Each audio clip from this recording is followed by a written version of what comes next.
The last 6-7 videos would have given you theoretical tools to understand the market phenomena. And what is the market phenomena?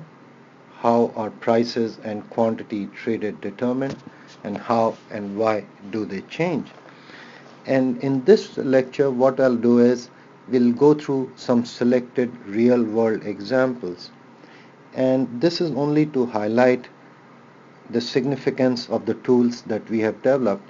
I'll just use a few real-world examples, and what you can do is you should apply these tools to some other examples. One of the markets that fascinates me is the labor market. And so what we'll do is we'll look at two extreme cases of the labor market. And so on the horizontal axis, we'll have quantity of labor, and on the vertical axis, we will have wages, which is the price of workers. Now, look at the following. Suppose you have some kind of a unique skill which no one has, and so your supply curve is vertical. Let's call this LS, and this is defined at 1 unit. That is, you are the only person with this unique skill set. And what is your labor supply? You are willing to accept any wages for your work. Any wages. It could be zero, it could be millions of dollars. Now look at the following. Suppose the demand curve for the skill is this one.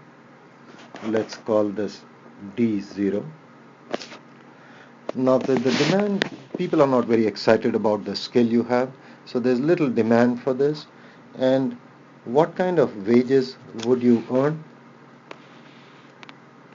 It'll be this much, and let us just call this W0. This is the wages you will earn with this unique skill set.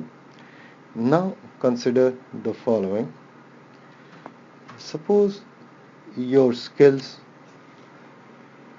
which you have unique to the market are demanded, and there's a tremendous demand for your skills, and now the demand curve is this one, which is D1.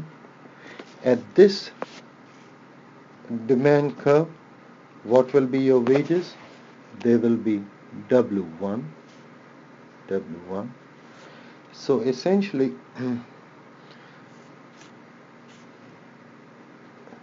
in case you have some kind of unique skill sets, if there is a market for it, you'll make a lot more money, and if there is no market for it, you don't make anything, or maybe very little amount.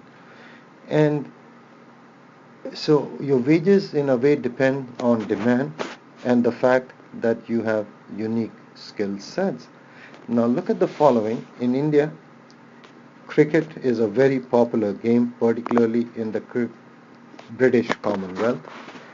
And when I was growing up, that is in 1960s and 70s, the demand for cricket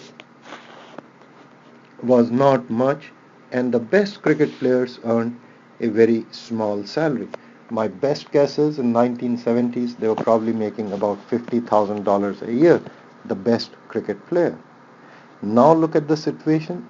When the best cricketers play in India, the amount of money they get just for playing for 6 weeks or so is about $2 to $3 million. Why has that happened? Simply because of a big time shift in the demand curve. Now what has happened in the case of India and cricket, and you could read about this, is the following. They have tried to organize cricket and sell it pretty much like the National Football League or the Baseball League or the Basketball Association. And so they have made it extremely commercial, and these players can be auctioned off to different teams, and so there's a bidding war going on, and when you have a bidding war, chances are these players are going to get much more money. So if you have a unique skill set, What is likely to happen is, if the demand increases, you're likely to get a much higher price or wages in your case. Now let us look at another type of labor supply. Suppose we are looking at work which requires minimum amount of skills. Most of this kind of work is done at minimum wages. So let's just write minimum wages. And so suppose this is the level of minimum wages. And at this wage, you can find a lot of people who would be willing to be hired. So, or in other words, the labor supply curve, when you are looking at low level skills or the work that requires low level skills, the labor supply curve is horizontal. Now this situation is very different from when you have some kind of a unique skill or talent. That is very different. Now let us draw a demand curve in the original situation, D0. That's what we'll call it, D0. Now when this is the demand curve, this must be the equilibrium point. And at this equilibrium point, how many workers are hired? Let's call this L0. Now suppose the economy picks up and the demand for workers which require, or the work that requires very little skill, increases significantly. And now we have a new demand curve, and now we also have a new equilibrium point, E1. And how many workers are hired at with the new demand curve? It is L1. And what has happened to the wages? They are still stuck around minimum wages. So when the economy is doing well and you're looking at market for work which requires very low levels of skill, what you find is more and more workers get hired. And so this is what you find. So just remember, if you are like millions of others, chances are you'll be hired, but the wages you'll get will be what others get. But if you have some kind of a unique talent or a skill that differentiates you from rest of the workers, and if there's demand for that particular skill, chances are you'll make a lot more money. Now let us look at another real world example, and this is for the computer industry. So on the vertical axis we have price of a computer, on a horizontal axis we have quantity of computers. Suppose the subscript 0 associated with demand, supply and so on represents the original time period, which could be say early 1980s, early 1980s.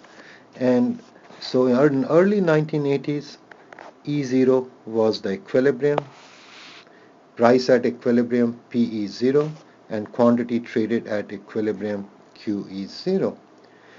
Now you compare, say, what has happened to the computer industry in 2013 as compared to 1980 or early part of 1980. There has been a major shift in demand for consumers, a very big shift in demand for computers. What has happened to the supply curve? The supply curve has shifted even more than the demand curve.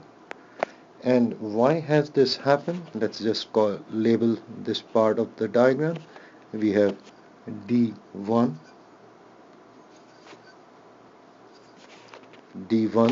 the demand curve in 2013. We have S1, supply curve in 2013. And here we have equilibrium E1, which is in 2013. And let us just figure out the price. In 2013 you find the price to be here and the quantity traded to be here somewhere.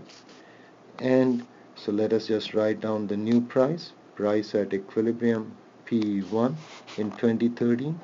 quantity traded in equilibrium QE1. And what you find is in 2013 relative to 1980, there has been a significant decrease in equilibrium price and a very significant increase in quantity traded. And how can we explain this? And what we have to do is the following. If you just try to look at it over time, what has happened is the following. There has been a significant increase in demand. Earlier we could live without computers, and now we find it almost impossible to live without computers. We cannot live without emails and so on, or the internet.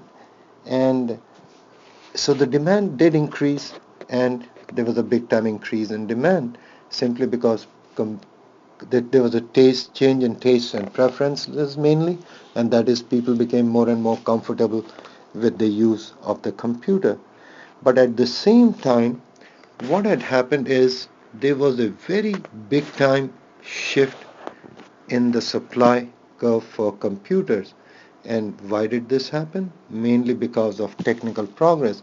We have made very significant technical progress in the field of computer industry, and so the supply curve has shifted much more than the demand curve for computers, and the result has been the price that we pay for computers is much lower now relative to what it was in 1980 or so, and the quantity traded, that is bought and sold of computers, is much higher than what it was in 1980 or so.